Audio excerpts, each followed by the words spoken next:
People like you are so disgusting, where you could just message them, but instead you have to tweet about it because you want your 5 seconds of fame. It's so cringe. Why do you have to tweet? You can't just message people? And that's what always bothers me is all these people just dumpster on you when all of a sudden it feels like it's the right time to do it. They never message you. They never call you. In this follow-up post here, Mizkif's former mod, Magoberry, responds to the clip above. But I didn't do any of the deleting of Reddits or Twitch emote shit. I removed myself from mod stuff almost instantly after hearing about this and didn't touch anything. Also, yeah, sorry, I live at home with my parents because I just learned my mother has early stages of Parkinson's, so I'm helping her with that. You know, I bet Mizkif would have understood that and maybe not said what they said about Magoberry if they just texted them. If they just called Magoberry, if they just wanted to talk to them and figure out what was going on. But instead, he wants his 5 seconds of fame. He wants this clip of this former Reddit mod and just calls them a fucking, loser, essentially tries to paint them as some degenerate when they're saying they're trying to help take care of their mother who just got diagnosed with Parkinson's. Mizkif has started his streaming career on Kick. Some of you that have kept up with him might know that that's incredibly hypocritical, which we'll be going over in this video, but he also touches on the lawsuit with Emeru and says some interesting things about it. Now, admittedly, it's not as crazy of an update, but there is still a lot of stuff to cover after his first stream on Kick. I'm also going to jump in about midway through because there was another interesting piece of it that I didn't notice during the stream, which I am cutting down for this video that I want to share with you guys. Pretty sure that's all the preamble that you really need for this one, but if you've been watching for a while, go ahead and make sure that you're subscribed. Sometimes YouTube just shows you my videos because you've been watching them, and it would be a Christmas miracle to hit 100K before the end of the year. Also consider liking the video, perchance even hyping the video, but regardless if you do any of those things,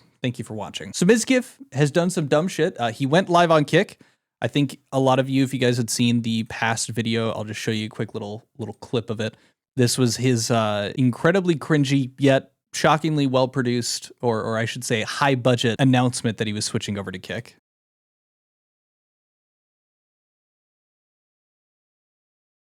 And I didn't bring it up because I didn't pay attention enough to their faces when I was covering it on stream. But you're going to notice that there's a long-haired individual, that there is a shaved-headed individual, and that there is an Asian girl. Almost like Asmongold, Tectone, and then we've also got clearly Emeru. And there you go. Copyright is really stupid. So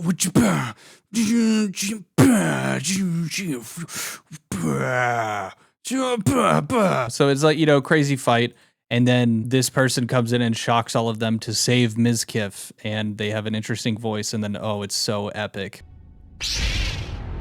How epic. I am noticing more and more that there are a lot of posts out there where people are just blatantly lying about streamer drama now, which is really fucking weird. I'm going to take it upon myself to clarify that for you guys. There were people posting that he signed a $15 million contract to join Kick, but that wasn't true. No one has confirmed that to be true. That also just doesn't make sense given his situation. There were other people saying he had already been banned on Kick and was going back to Twitch to stream, which also did not happen. That was also going out in the news before he was even scheduled to stream on the 17th, which was yesterday. This happened too in some of the previous dramas that I've covered, like just more recently. I don't know why there's an uptick, but there are people just literally making shit up. I think it's mainly on Twitter. There's just a bunch of different people posting just completely fake drama. Like, I don't know if they're doing it on purpose for, garnering attention, or they see someone doing that and they don't vet it at all, and then they just repost it and cover it. It's really fucking stupid. Just want to call it out. Just be aware of that. I also just, want to present this. This is literally from June of this year. That's all you need to know.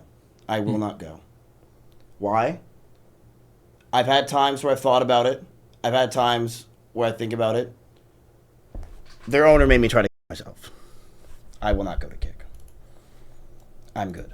So that not true. He ends up going live and he shares a couple of things. Now, the first thing I want to do, pretty tame. He starts talking about the fact, and I guess he's trying to be self-aware of the fact that he has he was one of those people, I think it was him and Pokimane, were the largest or the loudest advocates for Kick being an absolutely abysmal piece of shit. And if you stream there, you're a terrible person, like that whole rhetoric. He was one of those people. And I just want to show, this is like a 12-minute clip. There's a lot that he ends up doing. I guess I can also show he does this little intro Star Wars running thing. My legal counsel advised against this.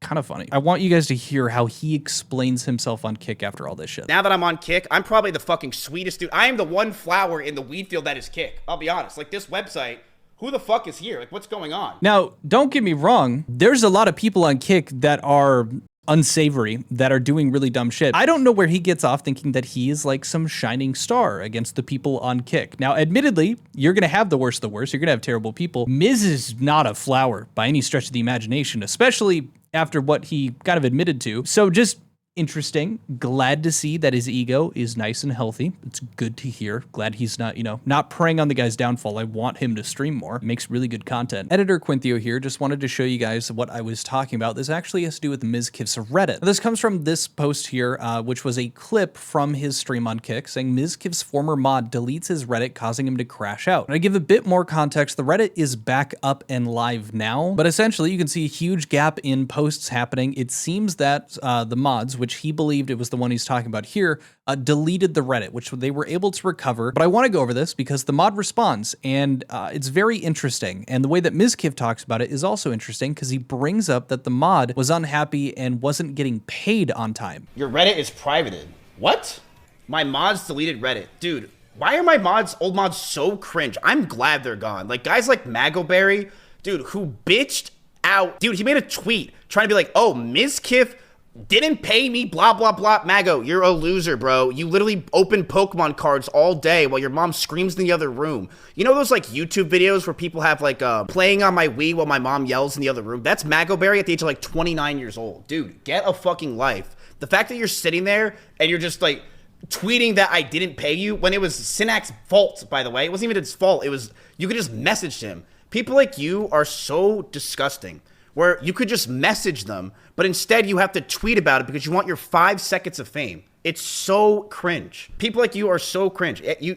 Why do you have to tweet? You can't just message people. And that's what always bothers me is all these people just dumpster on you when all of a sudden it feels like it's the right time to do it. They never message you. They never call you. They're talking to your chats. They make sure you're okay. They're saying Merry Christmas. And then the second they have an opportunity, they just jump on you like a shark. So really quick before we get into that response, isn't that so interesting how he phrases that?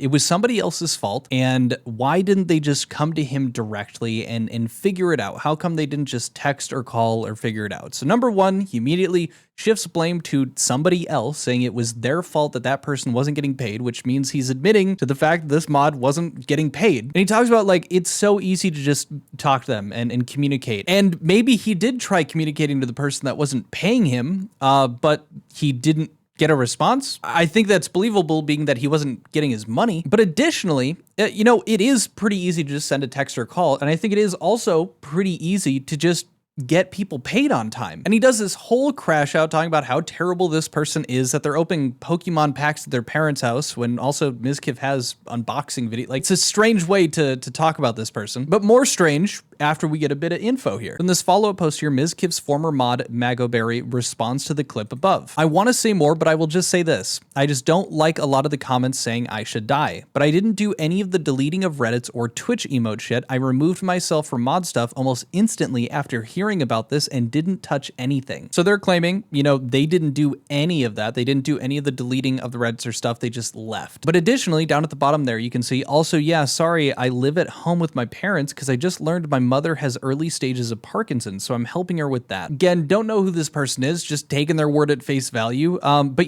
I bet Mizkif would have understood that and maybe not said what they said about Magoberry if they just texted them. If they just called Magoberry, if they just wanted to talk to them and figure out what was going on. I could imagine that it would be super easy for Mizkif to do that. But instead, he wants his 5 seconds of fame. He wants his clip of this former Reddit mod and just calls them a fucking, loser, essentially tries to paint them as some degenerate when they're saying they're trying to help take care of their mother who just got diagnosed with Parkinson's. It's just fascinating that within about the same 2 minutes, Mizkif completely flips the entire thing and becomes a massive hypocrite. He's immediately dogpiling it and jumping in and seemingly misconstruing the situation at stake, which at least we're going off of Magoberry's word that wasn't the case, and is immediately dogpiling on them and being a shit stirrer just because. But interested to hear what you guys think about that. We have this, and then he also, the real big thing, the big money thing that he did is he talked about the Emeru lawsuit, and he said some interesting things about it that I want to go over with you guys, and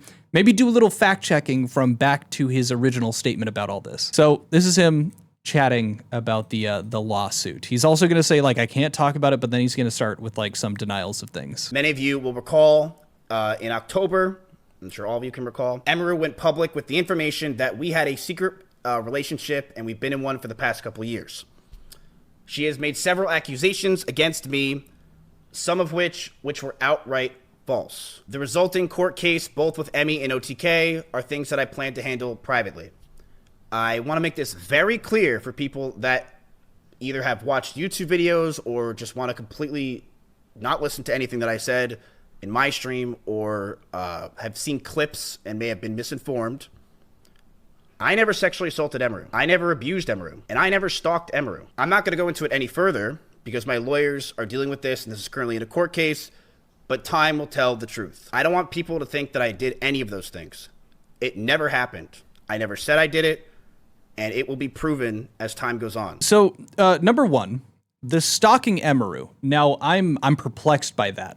I think he's referencing maybe when he was at VidCon or TwitchCon and he was talking to one of the employees of Emiru, or maybe he's referencing the, I think, hundreds, if not just a little less than that, of messages that he had sent to Emiru over the course of them not being together anymore. Don't get me wrong, the sexual assault thing, he never said that that was the case. And from what I had gone through over on previous videos, we've already talked about that. He's never made that claim. So that's like, that is the fair point that he's made, that he doesn't believe he did. At least he's staying true to that story. And then as for the no abuse, maybe this is really just going to come down to syntax for him. When it comes down to being abusive, I think that her terminology and the way that she was describing it was saying that it was like emotionally, domestically abusive, including the phone being thrown at, which he denied, so still staying true to that story, but also talking about the mental abuse, which he did agree that he was controlling, that he did some other dumb shit. So he has those 2 points. The stalking thing, I'm confused about. I don't know where he's coming up with that. I don't know if anyone was alleging that he was stalking her. He was repeatedly,